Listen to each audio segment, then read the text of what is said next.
Hello and thanks for joining us on another episode of Journalist Hangout. I'm Ayodele Ozubaku. Today on the Hangout, Army deploys troops to southern Kaduna to stop killings. Federal government spent 14 billion naira on former president in 12 years. Later in the program, airports. Abuja Airport to be closed on March the 8th. I'll be joined by Babajide Kolade Otitoju, Mojid Jami, and Yomi Olomofe. So if you are ready, let the Hangout start now.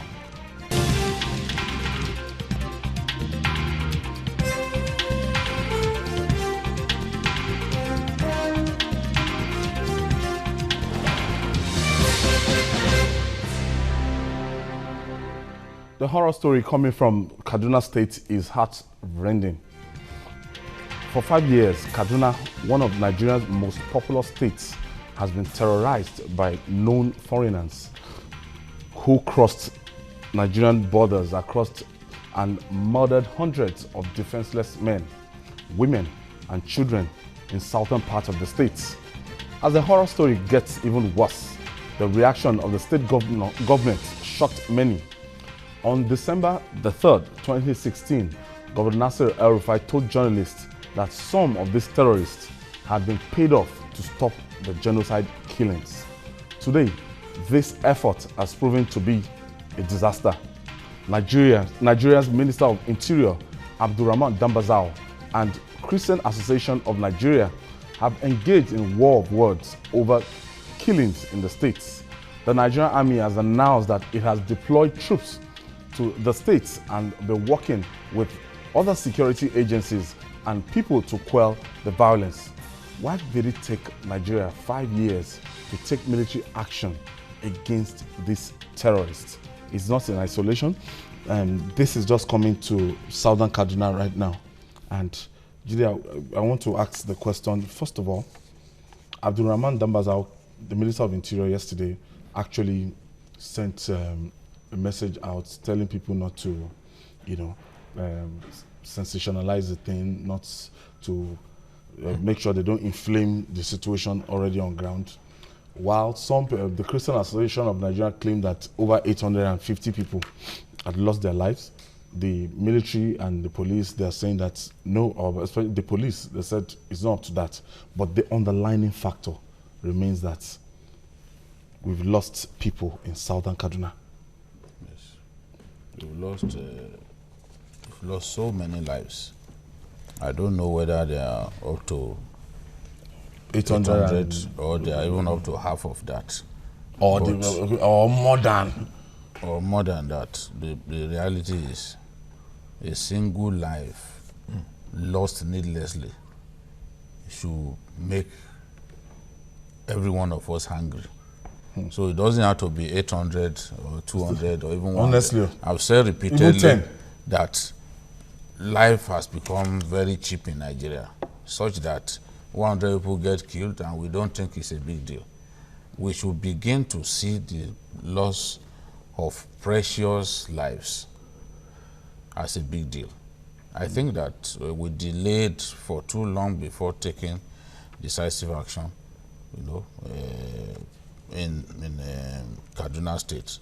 But it's never too late. Somebody has to stop the hemorrhage going on there, and I'm happy that they've decided to deploy the military.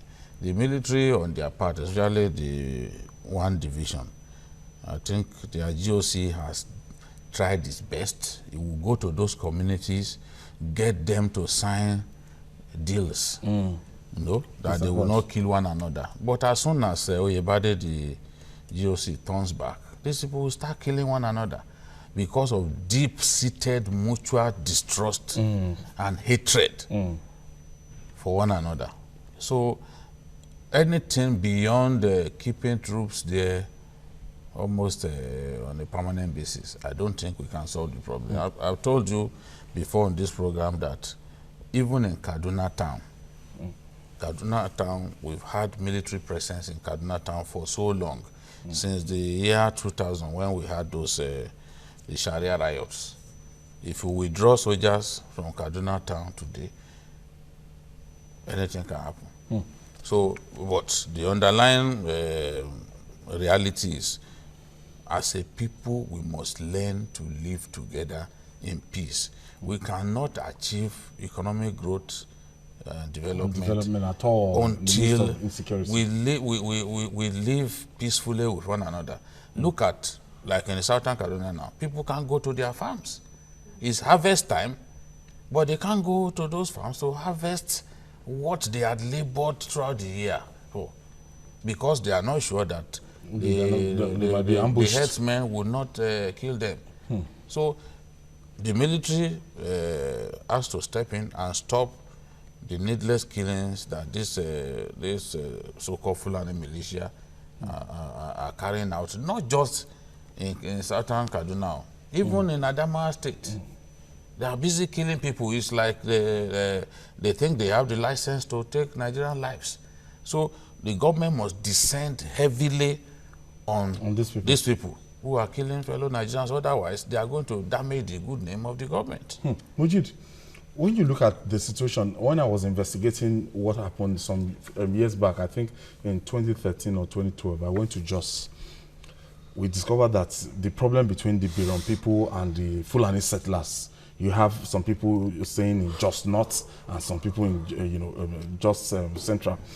Now, they deploy troops all over Jos, especially concentrated troop in Jos. But you now discover that even in spite of the presence of the troop, these people will still come around midnight to come and kill people, to attack the Biron people. Sometimes they claim that maybe it's the Fulani settlers, Hausa settlers within the distance. But we've gotten over the Jos crisis now. But the deployment of troops to this place, to an already overstretched military, what are we doing to ourselves if the police cannot maintain sanity within internal security? It's a good development that at least the federal government is heeding the call that we made on this program, I think last week and earlier in the week, that the governor of Kaduna State, Malam El-Rufai, that the situation in southern Kaduna was,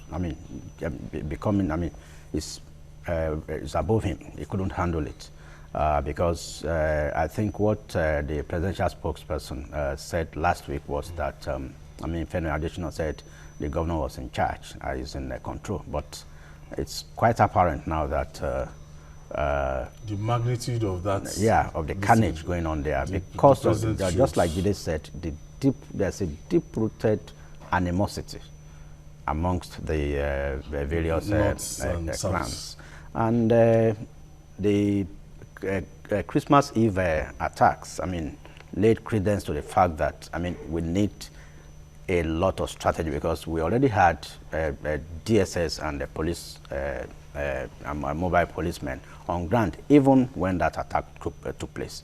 So, and just there was even curfew, and 24 hours curfew. So now, with the deployment of the military to improve the security situation there, but then I think there is a need to involve the leaders of these communities to engage them in a serious dialogue and make them realize that there is no need for them to continue to waste their human lives. There has been claims and counterclaims of the number of people that have died. I can't put it at 808, but the Nigerian police and other agencies are saying no, it's not. But even if it's a single soul that has been lost to this needless carnage, I think it calls for a serious concern. But I think the response by the military, which was approved by the commander-in-chief, by the president, is a welcome idea, welcome development, but it's coming rather too late. I felt somehow last night when I heard that Nigeria will be deploying 800 troops to Darfur, when we the have same thing. The same thing came to my mind. when we and had another headline, I don't know how true it is, that the other one said if there's going to be an assault on Zambia, that Gambia, So, that Nigerian troops will leave. I saw another headline like that. I was like, wow. We are under-policed. We are overstretched. I think we should that's that area we should secure our own territory first before now we understand that we signed the treaty, the AU treaty that calls that, I mean, we are signatory to that treaty that says that we should provide troops where there are conflicts. I think it should be optional. in this situation, we need troops to arrest our own internal strife. Internal security. Yomi? Yes. Well, it's not a laughing matter really, but one just can't help. I see Nigeria as living most times substance to chase shadows. If you look at the Kaduna scenario, if there is a civil unrest and government, people who have been saddled with the responsibility of maintaining law and order, food drugs begins to dilly-dally, set up committee today, set up another one tomorrow, and at the expense of taking decisive steps to manage the civil strife that had occurred and to prevent subsequent strifes. We are only laying the foundation for what we are seeing come to pass in Kaduna. I think it also behoves those in leadership positions to, as much as possible, shy away from taking positions. For me, I think the governor of Kaduna State had taken positions, had, by his body language, demonstrated that he has where he panders more to in the issues in Kaduna. And all of these have been seen by others, especially the category of people that appear aggrieved. The Christian folks. Exactly. So when things like this happen in a society where we expect norm, law and order, it's only a recipe for further chaos, for further anarchy. So if you ask me, I think governments should look at what to do, what must be done about the deep-seated... They even said it deep-seated, yes. Said it might be a good administrator, but he's not a good crisis manager. In this instance, he's partisan, no doubt about that. I think that he's partisan. I think we have no proof that he's siding with any particular group. But we're not getting solutions. No, it may not solve the problem. But I don't think we should be saying that he's siding. All right, Jude, no let's quickly go on this break. When we come back, we'll discuss more. It's still Journalist Hangout. Stay with us.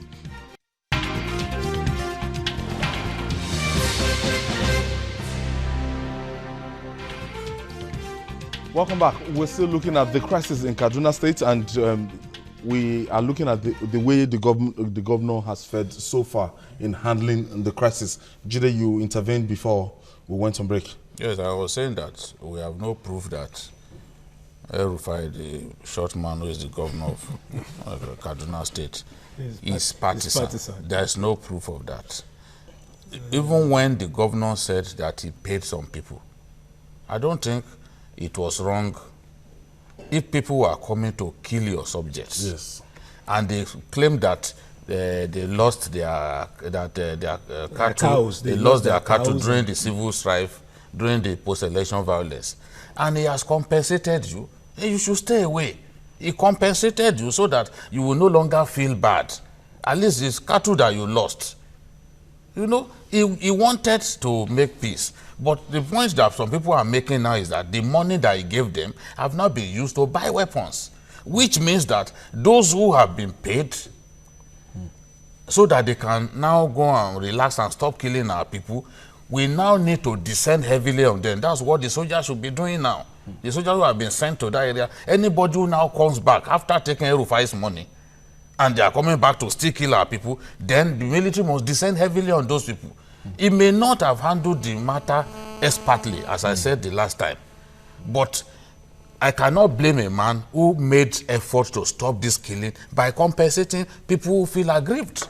That is the way I see I see this. Majid, what is it about Kaduna that is either Christian Muslim or Shiite Muslim, Sunni Muslim, or Zango Kataf crisis? What is in the last? I don't know. That's our own Israel and Pakistan. It will take a lot of time for peace to come in there. They can have a lukewarm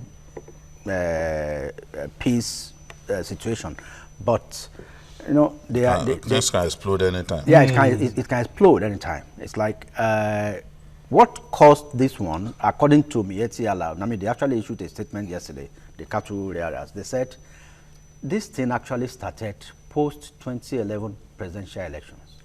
It's escalated. We've been having. And I wanted to ask, because I don't really know, why is it that we have a situation whereby we have the southern Kaduna Christians concentrated? Because I live in Lagos. I don't know of any area that you have concentration of Christians, concentration of Muslims, and you have southern Kaduna, you have northern. It just shows that they are not tolerant. It's their level of tolerance. As in living apart. No, it's in Kaduna town that you are talking about. In Kaduna town. Not Kaduna town. People who have gone through violence, and you know that there is this side is dominated naturally by. It's just like in most towns in the south, in the north, when you hear of Sabo somewhere. Okay, Sabo is usually for the stranger elements. Okay. It's just like in Kano too. Okay. When you are inside Sabongeri, you feel that you are in a fortress. You feel that you are protected. In case of any religious upheaval, you would believe that Sabongeri, when you are there, your life is safe. But if you are in other parts of the city dominated by Muslims, in the event of crisis, in the event of Christians and Muslims killing one another, you will be caught to the crossfire. Okay. That's why people have taken it upon themselves in Kaduna town to live in those places where people of their own religious faith are in overwhelming majority. So that is the. We also have in some areas. I've lived in Tudunwada before, and you see that so many. I mean, it's a blend of Christians and Muslims. Things have changed. So, but Madam, that was most of those people have moved away. That was like 15, 20 years ago. They've run away. But then, like I said, we need the leaders in those areas to preach tolerance. But then, do they have that education to agree to coexist? I have a caller from Kaduna. I have Emmanuel calling from Kaduna. Thank you for joining us, Emmanuel. Hello, Emmanuel. Thank you, Jide. Well done. Yes, I need your contribution. Yeah, well especially here in Kaduna. So good. Well done for the good job you people are doing. Thank you. Jide and co, you people are trying. But in this problem of Kaduna crisis, maybe we need to put the record straight. Jide said it like the governor is not partisan, but from all indications, he paid Fulani to stop the killing, and the killing has not stopped. Part of the people that they are killing, no compensation. IDP, nowhere to stay, no food. He didn't consider those people. It's only one side he's considering. So what are we going to say? And for how long will these things stay? And he came out and said that it's a political issue. Where are you living? What part of Kaduna do you live? I live in Kaduna. Okay, Kaduna City. Yeah. Okay. Where? Banawa. So he came out and said that the crisis is politically motivated. He didn't do anything except when people were pushed to the wall. He went on assessment. People protested of what he has said. He said that he has talked to his people, Fulani, that a new governor has come in with their own brothers, so they should stop the killing. What does that show? People are being killed. The only people to Kafanchan town, while the villages where the killings are taking place, nothing is done. Okay, thank you, Emmanuel. Thank you, Emmanuel. I'm sure Emmanuel is speaking like... It is a very valid point. He said, how can you be compensating those who lost cattle? Those whose lives were lost, who were displaced, nothing was done. About them. Now we have IDPs there. We have displaced persons that are not being catered for.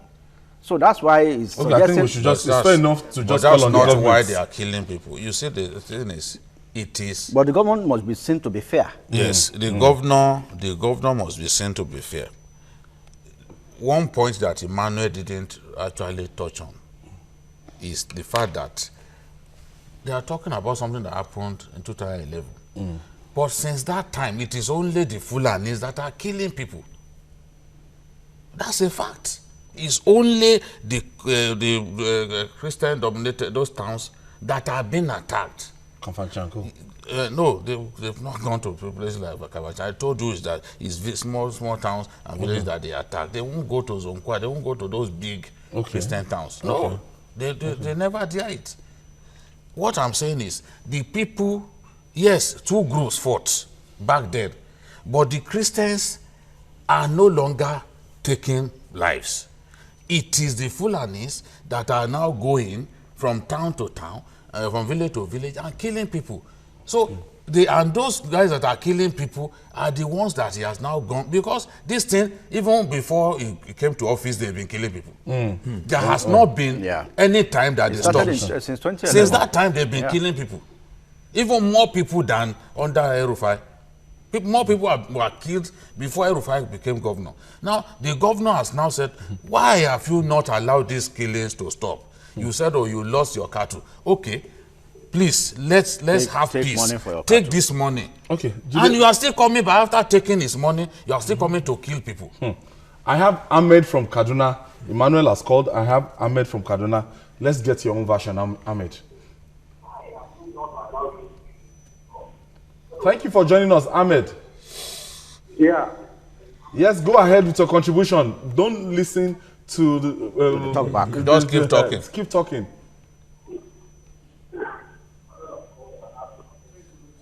Yeah.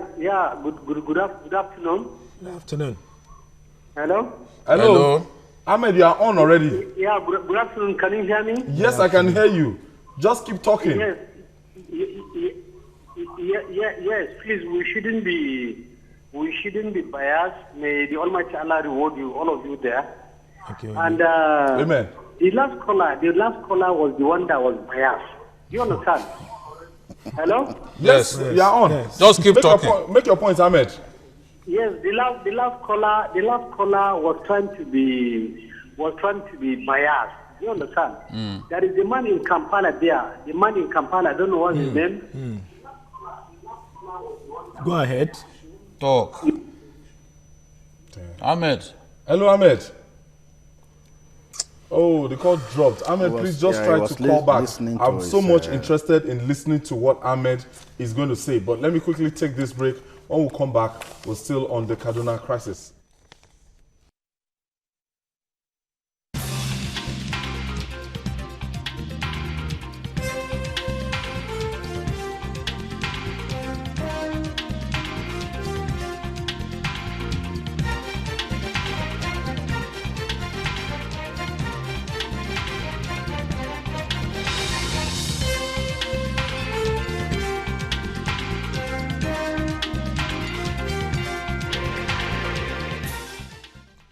Welcome back. The last caller, we lost the last caller. We've been trying to get in touch with Ahmed Lawa Makafi, that is a caller from Kaduna State. We are trying to get in touch with him. We are going to call him, if it takes us to call him, to get his own side of the story to this whole thing, because Emmanuel made some allegations, and I'm sure Ahmed Lawa will want to call. So we want to make it a point of duty to call him back. Now, Jide, looking at this thing now, way forward. Let's talk about way forward. Let's just prefer solutions. The way forward is let's find a way to stop this marauding Fulani militia from killing people. All around the country. All across the country. Whether in the south, or in the south, Benue State, southwest, or Enugu State. Everywhere. The Adamawa State, they are killing people. So it's not even Kaduna alone. It's not Kaduna alone. The only problem is that in the case of Kaduna, they continue to talk about the last the 2011 election. Election, yeah. Many years after, two groups fought against one another. The other group has stopped taking lives. You are still killing people. And the governor came and said, see, what are you aggrieved about? You say, oh, you lost your loved ones and then your cattle. Okay, take money and stop killing people. But you will not stop. Ahmed Lawal on the line now. Thank you, Ahmed. Hello. Hello. Yes, Ahmed, go ahead with your contribution. Okay, good afternoon. We have to take the pain to call you. Good afternoon. Yes, go ahead. Good afternoon. We can hear you. I'm a regular viewer. Okay, thank you for calling us. Yes. Mr. Jide is my best man. I know he always tells the truth. Thank you. You see, why I'm calling is, why can't you talk the truth right from 80s? Who started killing? Who started killing? Is it the... You see, what I want to say is, there is no truth at all in saying that it is the religion, Christians and Muslims. It has got nothing to do with religion. It is purely on tribal basis. Okay, continue. Yeah, it was purely on tribal reasons. Who started? If you could remember, in the 1980s, Major General was accused. He was taken to court. He was indicted. He was convicted, but Babangida released him. They were killing people. If you remember in Kaduna here, the day that they killed people, they knew they were going to do their worst. Their children didn't go to school. They didn't come out to school. Nobody came out. How many people were killed in Kaduna? Please talk the truth always. This thing has never ever got anything to do with religion. No religion at all. Go to Southern Zaria and see the people there who are doing who are moving the economy there. These people are not doing anything. Yes. Thank you. It's okay, Ahmed. Whatever to do with the religion. Thank you, Ahmed. We just have to tolerate one another. I don't think we should even be asking who started the killing. I'm telling you, the big bad after is who will stop the killing. The killing has to stop. That is it. That's to stop. Since 2011. Yeah. We don't want to know the genesis. Not even was it, at this point in time. Was it the religious? I mean, was it a political crisis of 2011 that led to the killing of Lekwat? And the jailing of Lekwat, and in fact, as far back as 1980s. So I think they should allow reason to prevail, and I think they tried the various tribes, the leadership of the various tribes, they should call themselves and stop the carnage. Yeah. Beyond all of this, I think it's time to talk about mutual love. We are by providence brought together. Yes, we should exploit every peaceful avenue to live together. That is my own thing. But a lot of the people killing our people are non-Nigerians. That is my problem. You see, especially in northern Nigeria, non-Nigerians coming freely into Nigeria. The federal government rise up, killing people. It's time to rise up now. The government agencies, the policing our borders, should just wake up and do their duties. Finish. I think that's the verdict. People are if people continue to get free passage to come into Nigeria to commit heinous crime, and then maybe escape back, it's an indictment. Mauritania. Come and kill Nigerians here. The primary responsibility of any government is to protect life and property. We have to move on. Moving on now. Monday, January 3rd, 2016, the Vanguard newspaper published an investigation into... The Vanguard newspaper published an investigation into the spendings of the federal government on the welfare of past presidents and vice presidents in the last 12 years. It said by the end of this year, the federal government of Nigeria would have spent a whopping 14 billion naira on their upkeep and that of their families. The findings also showed that apart from the staggering 14 billion naira, each of the former leaders who is an automatic member of the Council of States gets 500,000 naira whenever he attends the meeting that holds at least twice yearly. That's $500,000. To deliberate and take decisions on crucial issues affecting the country. is this Nigeria's definition of leadership? 14 billion naira cumulatively. Jide, what have you gathered from this? I think that Nigeria is blessed with the highest number of former heads of state in the world. Living. Yes, alive. Living. Shagari is over 90 years old now. He's still there. We still have Shonekon. Shonekon too is old now. You have Gawan. You have Gawan. So they've been OBJ. All of them. Obasanjo is in his 80s already, although Nigerians do not know his official age. But if we have the likes of Chief if we still in this bill. We know that he's in his 80s already, because his age mates, people like Prince Bola Jibola, that they used to sit side by side in the... Even Obasanjo, Wale calls him Egbon. I feel that he calls him Egbon all of a sudden. Now how can your Egbon be older than you? Well, the truth Can is, you be older the than truth your is, Egbon? we cannot do anything about the fact that it has pleased God to keep them alive. Now we have to spend so much money to look after them. Even in the 2017 budget, the federal government is going to spend 432 million on cars for ex-president. Cars. We are not talking about their upkeep or their allowances and their wages. Travel. I think the other day they complained that they had not paid them for 7 months. Yeah, for 7 months. So I think that President Buhari has responded well to, because he too will soon become former civilian head of state. He enjoyed it at the point in time. So that they don't give him the same treatment by not paying their wages, their allowances for 7 months. I think they've responded well now by saying, okay, we are going to buy cars for you, worth 432.193 million. Cars. The vice presidents too are not exempted. They are not left out. Atiku Abubakar of this world, Alex Ekweme. They are also going to buy cars for them. is of this world. You see, my problem, we run a very wasteful system. These cars, because these are Jeeps, I'm sure that these are SUVs. They can last far more years than we allow them to last. But after maybe 1 year or 2 years, they replace those cars, they bring new ones. The rest they subject to auctioning. Only a wasteful country does this. I remember Baba Akonde when he was governor. He said, no, I will use this. This is the car that I want to use. The same thing. And he goes to Abuja by road. Jakonde too was using his Toyota Crown, because I remember back then that Toyota Crown, that same Toyota Crown was what he bought for his friend Josiah Sunday Olawoyin, J.S. Olawoyin in the old Kwara. Yeah.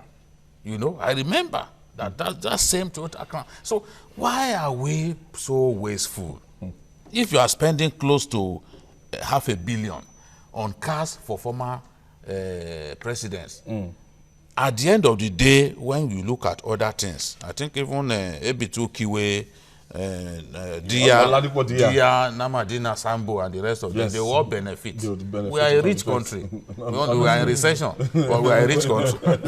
So I hope that it won't get to a point where we will blame ourselves for the way we spend money in this country. The Turaki of Adamawa is well to do. Does he need? Do you understand? No, it's his entitlement. Don't even go to Turaki. Even the goggled one that died, there is a provision for the families of the deceased. Yes, as in, I'm talking about Abacha now. Yes. There is a provision for his family, despite the fact that we have had several looted amounts of money, more than $5 billion now. More than $5 billion repatriated back to the country. And apart from the fact that the government has still catering, yes, for the families, and that of course, and that of Aguiyi Ironsi and all the former head of states that died. Even Zik, there is a provision that was borrowed from the U.S. We borrowed it from U.S. The U.S. government, but not as lavishly as this. But one thing I want to say is that considering the fact that we had to negotiate with the Abacha family and we consider some money to them, we are still taking not less than 2 billion of the family. So it's a very reckless way of taking care of past leaders. Like Jide said, if you have, you don't even need to go to an SUV. You don't need an SUV as an example. Buy a brand new car, and in another 4 years, I doubt if your odometer or speedometer will read more than 100,000. Up to where are they going? Yes. Where do they go? Where do they go to? So if you are lucky with this Tokumbo vehicles I will buy. Yes, the only thing you need to change in a brand new vehicle is probably the brake pads, tires. You just do normal servicing for 4 years. So they keep changing these vehicles. Imagine spending $432 million naira for a year. This year. And that is apart from the 2.3 billion that will be spent on them in the budget, as recommended by the Revenue Mobilization and Fiscal Commission. Yes, this investigation in 2007, this amount was just 24 million naira. And now it has ballooned to 2.3 billion. All right, let me quickly go on this break. When we come back, we'll talk more. It's still journalist Hangout. Stay with us.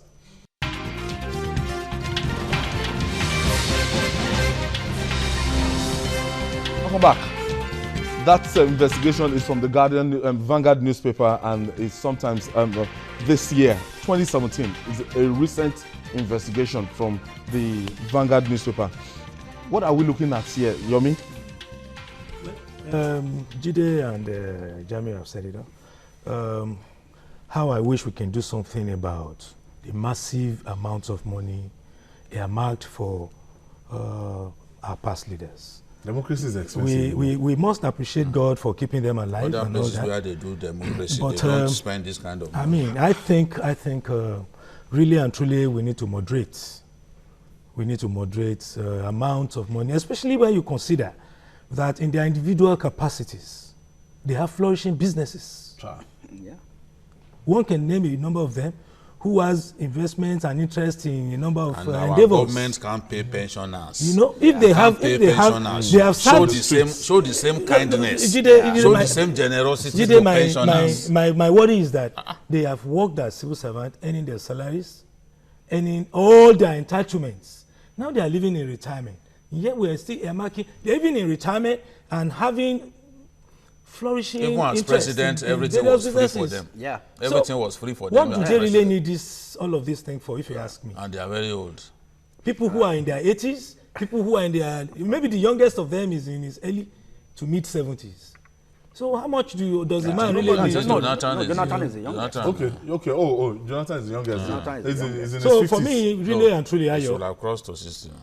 I think it's important, 59, especially in these times of recession. Yes. Where we're saying people we are should saying cut this down. is a country where the Imo State governor said pensioners should sign off their money. 30% of their. And they should sign off and not ask again. Can't some of these? You can't pay pensioners, but we can pay all of this money to these people. Our ex-leaders, can't some of this money be channeled to people who had also worked, but the same way that they serve their country as president is the same way that the pensioners serve their country as civil servants. Another interesting aspect is the fact that even some state governors that are in the National Assembly are taking. Let me quickly pick Ladi's call. Ladi is calling us from Plateau State. Thank you for joining us, Ladi. Hello, Ladi. Hello, good evening. Good evening. Ladi. Yeah, this is Ladi calling from Jos. All right. Sunday. I'm actually happy to join you this evening on the platform. I want to just make a statement with regards to the previous topic we were discussing. All right, quickly do that. Now.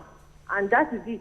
Honestly, I'm not comfortable with the approach of resolving peace or bringing peace by compensating any group of persons. Because the truth is that what they were doing is wrong. Whether their animals were killed or whatever, and the government feel like compensating them, they eventually killed people. So if we, as Nigerians, if we go about compensating people who feel aggrieved and they try to retaliate and then we want to make peace, we now compensate them, I don't think we are going to make any headway. So on this particular issue, to be honest, it's not justified. What the government is spending, the resources the government is spending on past leaders who I believe should have made more money when they were in power to sustain themselves. Yes. When they are no longer there. Some of them even looted our resources. Shouldn't be spending that much. You understand? I am not against the government assisting them. Maybe when they have health challenges, they want to go out of the country to take care of their. Maybe they have special needs. But for them to be, look at the kind of 14.14 billion when people are suffering. Thank you, Ladi. Justified. Ladi. From Plateau State. Gentlemen, this is not peculiar to the presidency. Majid was saying something about... yes, past governors. And that's what I wanted to say, that it's not peculiar they are to taking the pension and they are taking salary. And look at it, I think it's only... Naturally, by our law, they should not, if you are a sitting senator. You shouldn't still be drawing pension from your state. And it's only Buhari who refused to accept. He said he's already taken his military pension, so that they should keep former head of state the allowance for former head of state. I think he skipped one of the two. It's on record.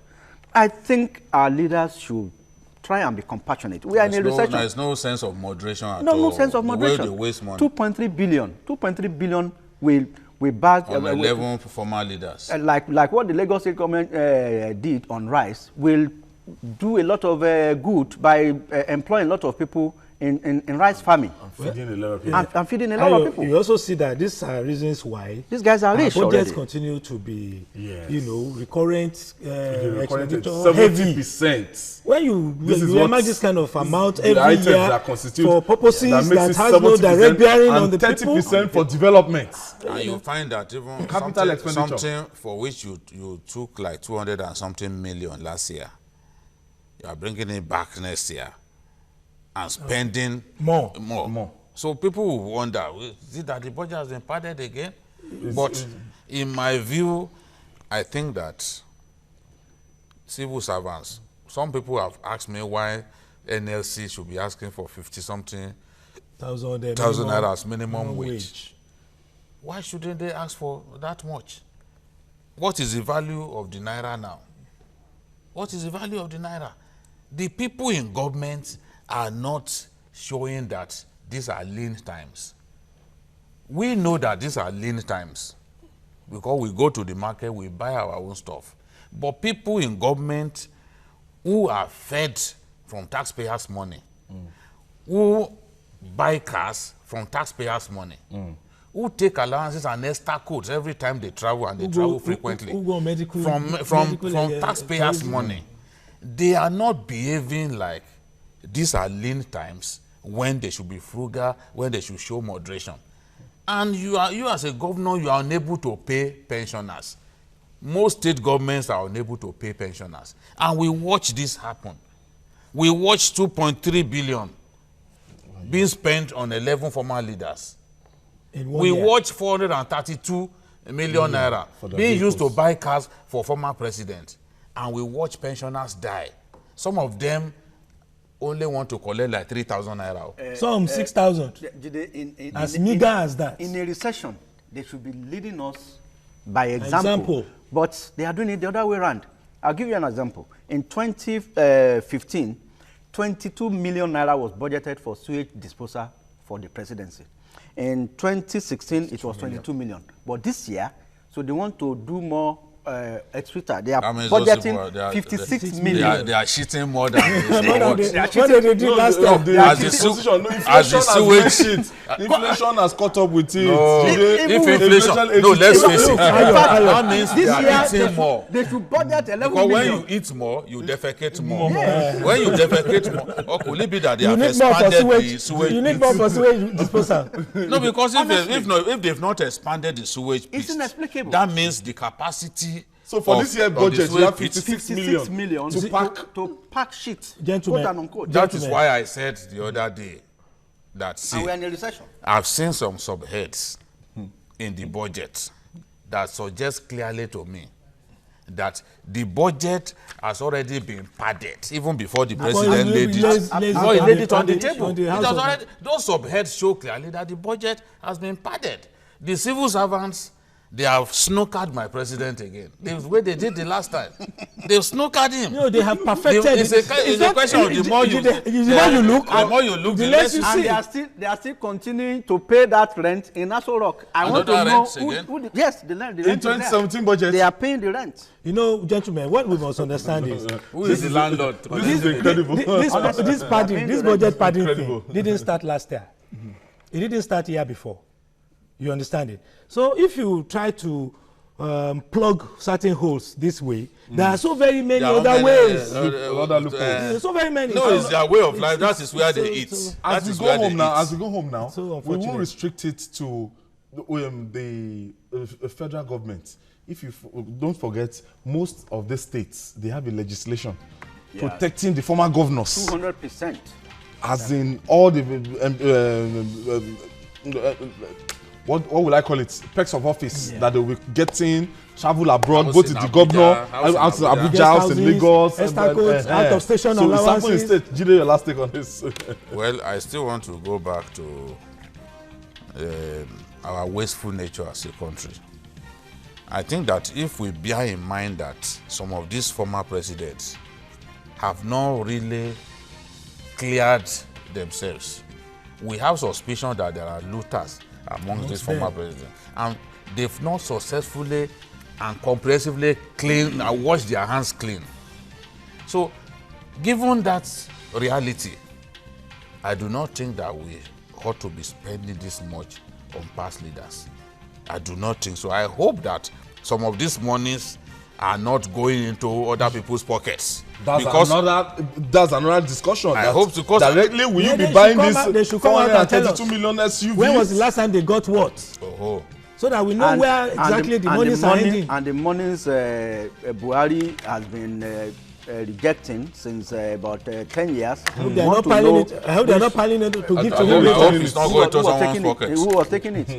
I hope it's not going to someone's pocket. So in the last 1 year, one of the governors in the southwest has not traveled outside the country, but he has taken 5.6 million Estaco. Really? Yes. In Southwest? So in the for Southwest. Domestic traveling. Estaco. For domestic traveling. Honestly, for me, I think time has come for those who are in leadership position to allow the fear of God direct their actions. Yes. All right, it's a wrap on Journalist Hangout today. Join us tomorrow for another exciting episode of the program. You can also watch Journalist Hangout on YouTube. That's youtube.com/TVC News Nigeria. Our feedback channel is Journalist Hangout at tvcnews.tv. Gentlemen, I want to thank you. Yomi Olamofe, I want to thank you. Mojid Jamiu and Babajide Kolade Otitoju, I want to thank you. So let's do it again tomorrow. God bless Nigeria.